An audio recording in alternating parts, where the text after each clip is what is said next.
Welcome to Pick Up and Deliver, the podcast where I pick up my audio recorder when I step off the train and deliver an episode to you while I walk home. I'm Brendan Riley.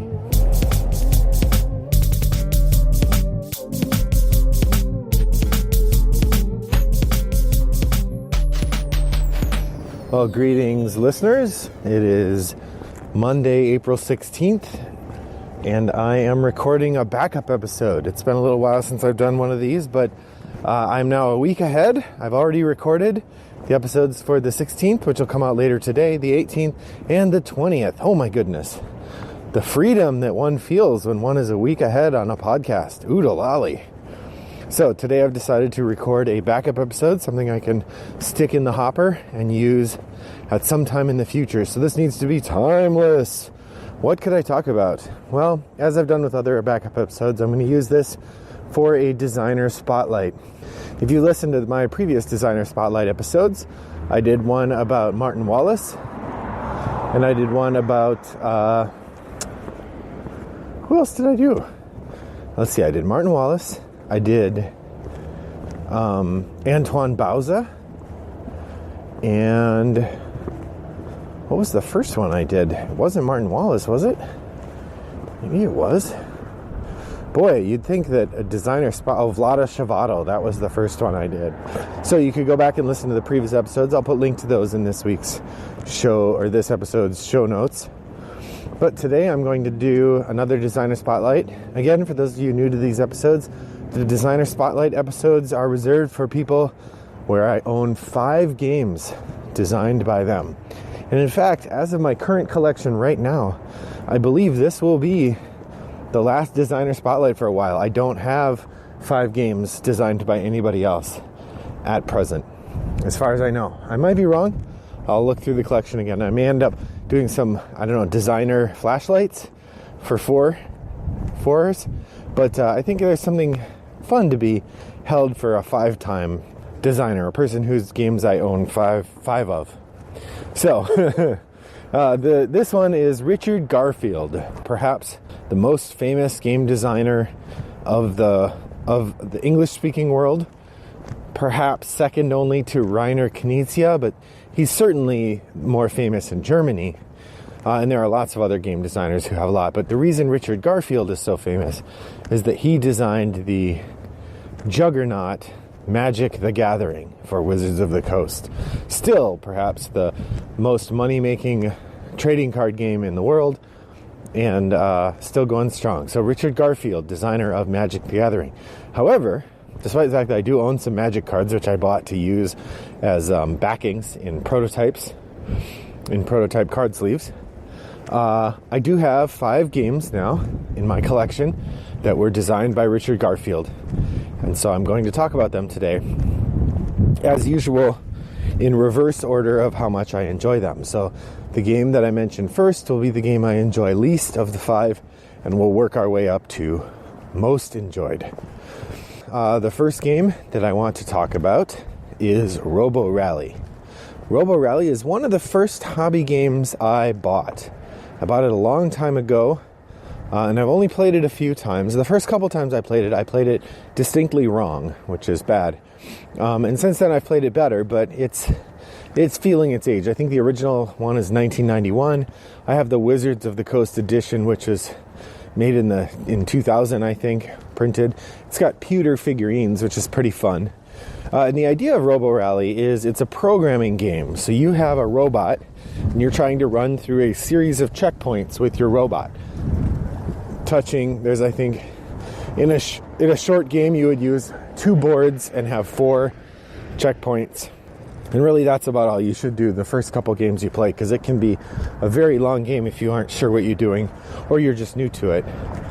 But the idea of Roborally is you have 9 slots, and you can program, or you have 9 cards in hand, and you can program 5 of them to be the moves that your robot is going to make during the round.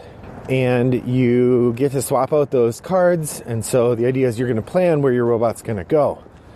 But the other robots are all planning where they're going to go too. And so what happens is the robots all move in steps, and the priority of the cards determines when they go. So really what happens is you plan out a meticulous plan so that your robot will move the way you need it to, and then someone else pushes your robot one square to the left, and everything goes to hell in a handbasket. The robots also shoot at each other, and the more damage they take, the harder it is to program them, that their last couple steps will get locked in place. So you have to kind of work around the lockdown, or you can shut down for a round to reset your robot, but that's got its own perils. So Roborally, it's a fun game, interesting. I've been meaning to play it again because it's been long enough that I think it could do for another play. Maybe I'll bring it to the Toggle Gaming Cafe or Toggle Game Night and see what we can do to play Roborally. So that's number 5, Roborally, Richard Garfield. My number 4 game from Richard Garfield is a game that's very popular among a lot of people, and I would say that's King of Tokyo. King of Tokyo is a Yahtzee-style dice rolling game in which you are a big monster trying to take over the city of Tokyo. Each player represents a different monster, and all of the players represent monsters in Tokyo. But only one of the creatures can be King of Tokyo, and that creature is in the sort of center of the board. Basically, the way it goes is on your turn you roll, you can get results that gain you either victory points or do damage to the other monsters or heal your health or get you energy, which you can use to buy power-up cards. Now, we'll say I have King of Tokyo and the power-up expansion. It's not worth playing without the power-up expansion. It's just too dull. Now, I understand King of New York is a bit more elaborate version of the game, and it might be more satisfying for gamers. I have not played that, in part because I don't like King of Tokyo enough to want to play another King of Tokyo game, even if it's supposed to be a little more elaborate and thus better. But King of Tokyo is a nice, simple dice roller. It's fun for the end of the night. You get to punch each other and do cool spells or do cool powers like shooting lasers out of your creature's tail, that sort of thing. It's a fun little dice roller. So, King of Tokyo, my Richard Garfield number 4. My Richard Garfield number 3 is an older game that I haven't played in a very long time, more than a decade. However, it's a game that occupied a lot of my time and money when I was in graduate school, and that is Vampire: The Eternal Struggle. Originally called, insensitively, Jihad, Vampire: The Eternal Struggle is a card game version of the White Wolf role-playing game Vampire: The Masquerade.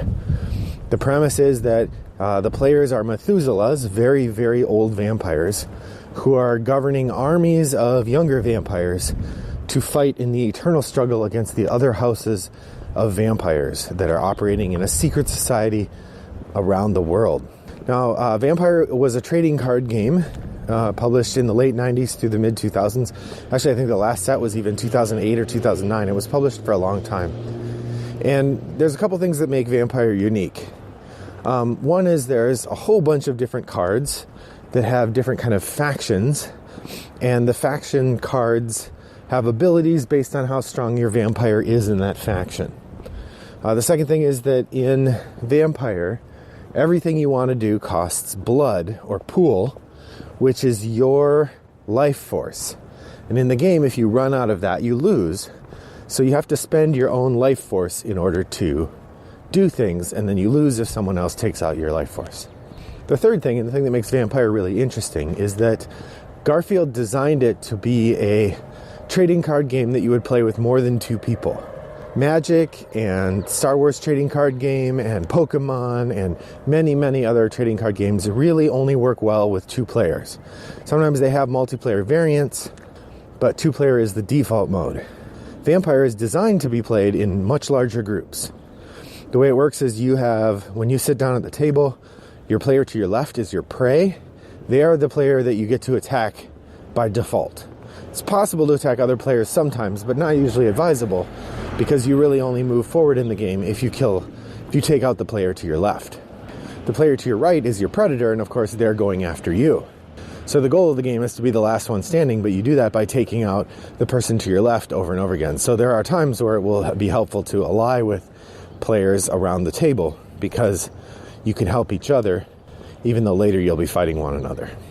The game also has some really interesting combat mechanics and political mechanics There's hiding, there's fighting, there's minions. It's just a really neat game, and just talking about it makes me want to get out those cards again. I've got a box with a couple thousand cards in it and, 10 or 15 pre-built decks, which I probably need to tweak for balance, but it would be really fun to get out and play again.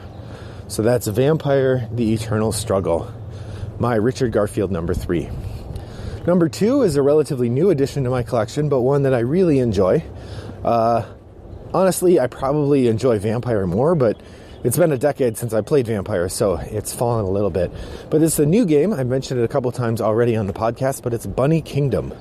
Bunny Kingdom is a brand new Richard Garfield game from Yellow Publications. That's IELLO.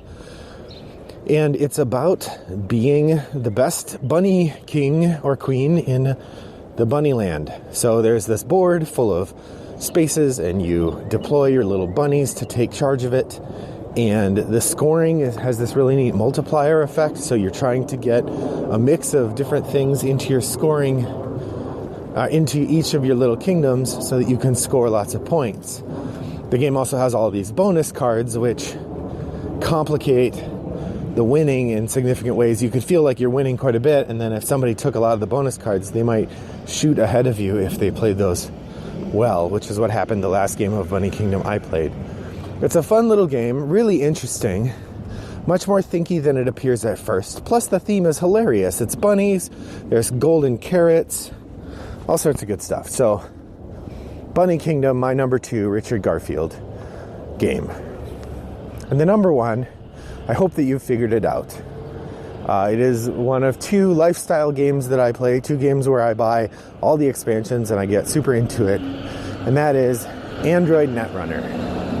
Richard Garfield, of course, famously designed the original Netrunner, an asymmetrical trading card game in the 90s or the early 2000s. I had a couple base sets of that. We played it once or twice. I thought it was interesting, but we never really got into it. Then, Wizards of the Coast contracted with Fantasy Flight Games to relaunch Netrunner as a living card game, meaning that instead of being a trading card game where the booster packs are randomized, the expansions are standardized, and players can go from there. Now, Netrunner is a really interesting game. It is asymmetrical, so you play either as a corporation trying to advance shady and nefarious schemes to make money, or you play as a hacker trying to break in and expose those shady and nefarious schemes and ruin the good work of hardworking corporation drones. So it's in a dark cyberpunk future. Nobody's really good. Plenty of the corporations are bad, but so are some of the runners. And the idea is it's asymmetrical. There's a lot of economy to the game. If you're new to the game, you don't realize how important the money aspect of the game is, but it's really about managing your money and your resources and striking at the right time. It's a fascinating game, endless combinations, a really robust and very friendly player community. I can't stress enough how enjoyable Android Netrunner is, and I'm really pleased to be able to play it. I haven't played for a while because when my big conference starts, I kind of stop playing the game because I just don't have time. I've been meaning to get back into it lately. I've got the latest data packs. So maybe that's what the next episode will be about, is getting back into Netrunner when I've been away from it for a couple months. But overall, it's just a really fun game, and I can't recommend it enough. So that's my number 1 game, Richard Garfield, Android Netrunner, which, to be fair, Android Netrunner has had 3 different lead designers that have taken the original concepts from Richard Garfield's game and made them their own. That's Lucas Letzinger, who worked side by side with Damon Stone for a long time. Then Damon Stone took over for a cycle and a half or something. And then now we've had Michael Boggs for about a year. And I think Michael Boggs I think we're finally starting to see some of the cards that he helped publish or he helped create coming out here in the Katara cycle. Although it's possible that we won't see them until the next cycle, which I believe they announced is happening in the Chicago area, which in the Netrunner world, Chicago and St. Louis have merged together into a large city, mega city called Chilo. And so it's in Chilo that the new cycle will happen. I'm very excited for that. But, so Android Netrunner, my number 1 Richard Garfield game. So do you have any Richard Garfield games that you enjoy that I missed? What other ones should I be trying? Let me know. You can reach out to me at Brendan@RattleboxGames or tweet at me at RattleboxGames. I'm in the forums at Board Game Geek as Wombat929. I'm trying to post a weekly thread about this show, so pop in there and say hello. Let me know what you think about Richard Garfield games. Well, that's about it for me on this cloudy April day. I hope that your next walk outside is very pleasant, as mine just was. Thanks for joining me. Have a good day. Bye-bye.